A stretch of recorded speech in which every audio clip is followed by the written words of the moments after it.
Boa noite, professora Fátima, boa noite, colegas da turma, a todas e todos os colegas aí, meu muito boa noite. Vamos começar a apresentação do nosso trabalho. E para esse trabalho aqui,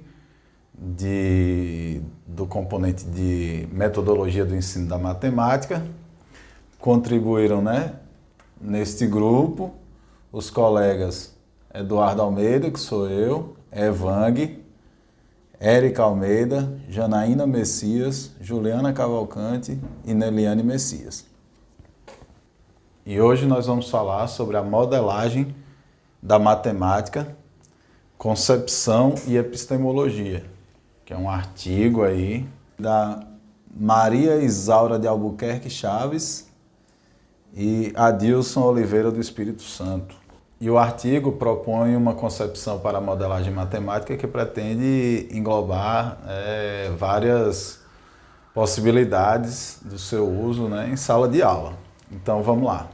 O que é modelagem matemática? Modelagem da matemática é um processo que consiste na produção de situações, problemas, provenientes do cotidiano ou de outras áreas do conhecimento, segundo a linguagem simbólica da matemática, que procura representar ou organizar a situação-problema proposta com vistas a compreendê-la ou solucioná-la. Ou seja, a proposição é que a modelagem matemática é uma maneira de se pensar situações do dia a dia e transformar em problemas matemáticos ou encontrar soluções matemáticas para aquela situação. Esse é o nosso entendimento até aqui. Vamos dar continuidade aqui. O processo de modelagem dessas situações, problemas, é composto por etapas ou fases. Em uma fase preliminar, ocorre o envolvimento com o tema, realidade, por meio de um estudo indireto, como pesquisas em jornais, livros ou revistas, ou em estudo direto, como uma pesquisa de campo com levantamento de dados qualitativos e quantitativos. As fases seguintes são a interação, o levantamento de hipóteses, seleção de variáveis, tradução de situação-problema e validação. A partir daqui a gente vai ver um pouco sobre a história da modelagem matemática, onde a gente pôde observar, a partir do texto, do que os autores trazem, que os egípcios e babilônicos utilizavam a matemática para a resolução de problemas do dia a dia. Na Grécia, os gregos fizeram um estudo sobre os modelos matemáticos já existentes, sistematizando-os e construindo novos modelos.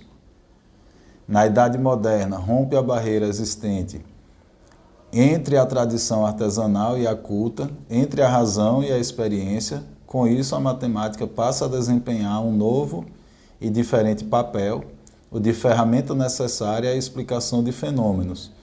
Entendemos, portanto, a Idade Moderna como um marco inicial do processo de modelagem matemática. A modelagem matemática, uma estratégia de ensino-aprendizagem. No âmbito da educação matemática, modelagem pode ser definida como uma metodologia de ensino-aprendizagem que parte de uma situação-tema e sobre ela desenvolve questões que tentarão ser respondidas mediante o uso do ferramental matemático e da pesquisa sobre o tema. Nessa abordagem, um tema é escolhido e o professor utiliza as mesmas etapas e subetapas do processo de modelagem. Isto é, a interação, o levantamento de hipóteses, conjecturas, seleção de variáveis, tradução de situação-problema para a linguagem matemática e validação, testagem do modelo. Bom, então dando continuidade, o que é que a gente pode inferir? Que o professor em sala de aula ele pode utilizar a modelagem matemática, dando possibilidades de estudos aos alunos. Os autores apontam isso, que vai depender do ambiente em que eles estão inseridos, ou seja, a sala de aula, dos recursos didáticos ali presentes, das capacidades material que a sala de aula dispõe, que os alunos podem utilizar e o professor juntamente com seus alunos, mas propõe que o professor seja um facilitador, um mediador, é aquela imagem que a gente já tem bastante consolidada do papel do professor como um mediador para que os alunos, né, consigam alcançar o seu conhecimento. Nesse caso aqui, a gente está falando do conhecimento matemático. E o que é que a gente entendeu dessa modelagem matemática utilizada em sala de aula, né? A gente pode pensar em exemplos de que, por exemplo, na nossa situação atual, a gente vê acontecer, alguma das coisas que eu consegui, algum dos exemplos que eu consegui conceber, por exemplo, para você entender quantas pessoas participam de uma manifestação na rua, por exemplo. A gente viu aí agora no final de semana passado manifestações na rua com pessoas, né, por várias ruas do país, aí, em várias cidades do país. Então, o que é que acontece? A partir dessa situação, o professor vai levar os estudantes a pensar e refletir sobre aquilo para fazer, por exemplo, um cálculo de quantas pessoas participaram da manifestação daquela. Ou a gente trazendo para um momento nosso aqui de festas juninas, para ficar mais interessante para a gente compreender, como que a gente calcula, ou como que a polícia militar calcula quantas pessoas existiam numa determinada festa, num determinado momento, né? Então, a gente tem um problema que é saber quantas pessoas estavam naquele local, naquele momento, e vai tentar descobrir como fazer isso. Como que se faz isso é a espécie de modelagem matemática que a gente vai encontrar, porque a gente vai precisar realizar, digamos, uma equação, onde a gente vai ter que saber quantos metros quadrados tem aquela área, quantas pessoas cabem por metro quadrado, se estava completamente lotado e a gente entende que cabem 4 pessoas, por exemplo, por metro quadrado e aquele local tem 1000 metros quadrados, a gente vai ter que fazer um cálculo para saber quantas pessoas aquele local comporta, ou seja, já que estava lotado naquele momento, a gente consegue fazer o cálculo e entender quantas pessoas, né, estavam ali presentes. Bom, então como a gente viu aí, né, nos exemplos de cálculo de pessoas, eu coloquei até aí uma imagem, né, sobre a festa de Irecê e tal, e depois uma outra imagem de uma festa que a gente fica pensando, como que se calcula, né? Antes de saber desses processos de modelagem e tal e tudo mais, de que existe um modelo de cálculo para se chegar a esse resultado. Então, assim, pesquisando essas coisas, eu encontrei uma coisa que eu achei interessante também, que é um site onde você calcula a quantidade de comidas para a sua festa junina. Então, imagine você chegar para uma turma de estudantes ali do ensino médio e dar para eles essa tarefa de elaborar um modelo para calcular quanto de comida se precisa produzir, né? Quanto você tem que fazer, o quanto você tem que comprar de comida para a sua festa junina. Vai ter que ter um modelo, ou seja, baseado na quantidade de pessoas, no tempo, né, que essas pessoas vão ficar, no horário que vai começar, no horário que vai terminar, se tem mais crianças, se tem mais adultos, né? Enfim, vai ter que ter uma modelagem. Eu achei isso bem interessante porque hoje em dia tem muito, né? A gente vê muito falar sobre algoritmos, inclusive, né, que calculam aí nas redes sociais o que você gosta, o que você não gosta, que definem lá as postagens para você, que definem o que você vai ver no YouTube, por exemplo, né? Quais são os vídeos que mais aparecem ali na sua linha do tempo, no Facebook, no Instagram, quais são as imagens de quem são as postagens que aparecem mais para você, tudo isso a partir de uma modelagem, né?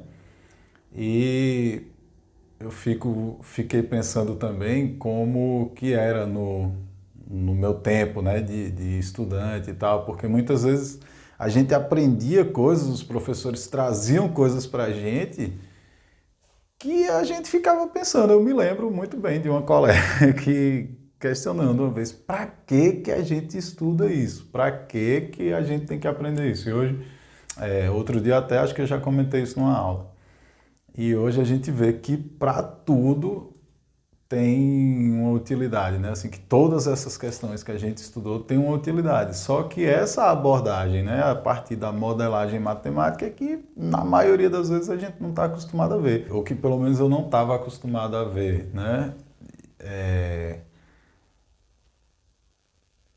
Por exemplo, um assunto que eu acho que é o que eu mais melhor aprendi, sei lá, porcentagem, que alguns colegas faziam através de regras de três. Eu tinha uma própria modelagem ali, porque o professor trazia um problema fictício, sei lá, né, mas ou baseado até em alguma coisa da vida real, mas não uma coisa real. Mas trazia um problema de você calcular a porcentagem lá sobre um determinado valor, calcular a porcentagem de juros sobre uma determinada compra, um valor, vamos dizer assim, né? E aí eu mesmo tinha minha própria, vamos dizer assim, minha própria modelagem, minha maneira de calcular aquilo ali, porque dentro das regras que eram colocadas, eu não conseguia fazer, eu não aprendia. E aí a gente viu no texto também que os autores apresentam um exemplo de como o professor trabalhar para que os estudantes aprendam funções. Eu estou falando aqui que eu aprendi porcentagem, alguns colegas aprenderam regras de três, que são coisas que a gente vê uma aplicação útil para a vida, né? Mas que a gente na forma como nos foi ensinado não tinha bem essa abordagem a partir das modelagens, né? Ou tinha, mas com outro olhar que não é esse que eu tenho hoje a partir desses estudos. Então é bem interessante você pensar na maneira que o professor deve trabalhar isso a partir das modelagens, para que seja mais fácil a compreensão do que se está estudando e de que você, digamos, abra horizontes para criar novas possibilidades. Porque quando você entende que você pode calcular a quantidade de pessoas que tem numa festa partindo de um determinado modelo de cálculo, onde você vai ver ali, né, medidas de espaço, por exemplo, quantos metros quadrados tem na festa, né? Quantidade de pessoas que cabem dentro de um determinado espaço, daquele que é 1 metro quadrado, uma medida, né? Aí você vai ver que dentro daquele espaço, a partir de uma fotografia, de alguma coisa, estava lotado e você sabe que tinha ali aquela quantidade. Então são várias situações.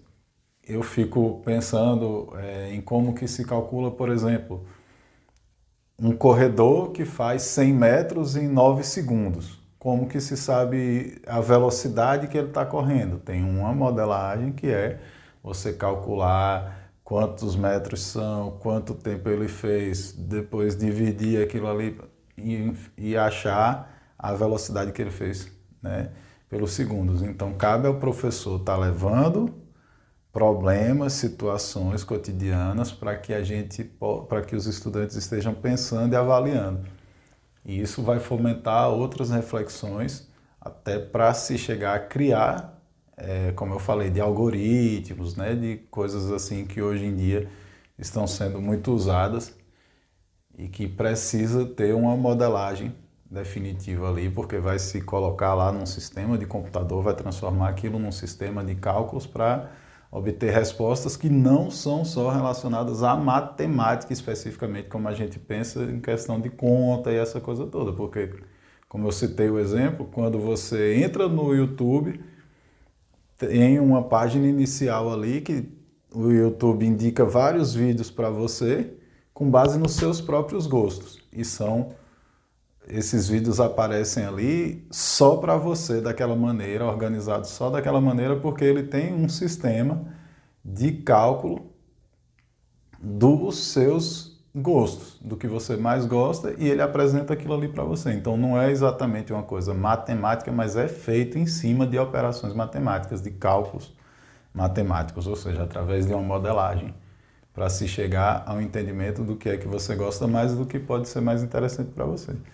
E assim tem uma infinidade de aplicações. Então eu acho que é isso. Foi bem interessante estudar esse assunto pensar nos usos, né, nessa abordagem, compreender como é interessante e importante que o professor faça uso disso. E o texto apresenta que existem algumas dificuldades também, podem existir algumas dificuldades, mas fala da importância, que é muito mais importante se entender que se deve usar do que propriamente entender o que é uma modelagem matemática. Eu achei isso muito interessante. Então é isso. Ficam aí as referências e muito obrigado e boa noite. Valeu!